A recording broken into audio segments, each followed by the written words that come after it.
I was staying at a friend's house for the weekend while they were out of town. It was a quiet, secluded area, and their house had this old, slightly creepy vibe to it. I wasn't worried, though, just happy for some time away from the hustle and bustle. The first night, everything was fine. I spent most of the evening watching TV and eating snacks. Around midnight, I started to feel a little uneasy, though I couldn't pinpoint why. I brushed it off, thinking it was just the unfamiliar surroundings. The second night, things took a turn. I was woken up by a faint knocking sound coming from the living room. I assumed it was the house creaking or maybe an animal outside, but it didn't stop. I got up and checked the living room. No one was there.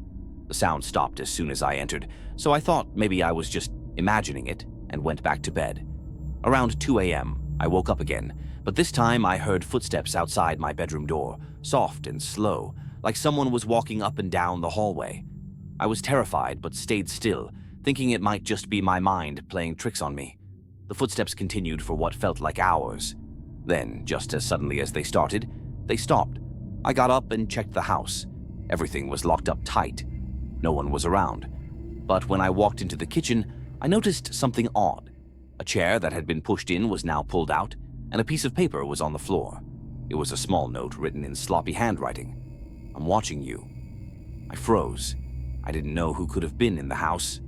My first thought was that maybe someone had broken in, but I couldn't figure out how they'd gotten inside without leaving any sign. I grabbed my phone to call the police, but my phone was dead. It had been fully charged before I went to bed. I spent the rest of the night huddled in the living room, convinced someone was inside. I stayed awake until the sun came up, not daring to close my eyes for even a second. The morning finally came, and I felt stupid for getting so worked up, but I couldn't shake the feeling that I hadn't been alone. Later that day, I checked my phone. Not only was it dead, but there was a new text message on it, sent at 3 a.m., a time I definitely hadn't been awake to send anything. The message was simple. "I'm in the house.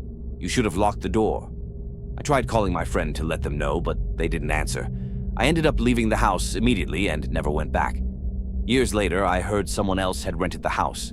They didn't last long either. According to them, the knocking and footsteps continued every night, but no one was ever seen. They moved out after only a few weeks. To this day, I can't explain what happened that night or who or what was in that house.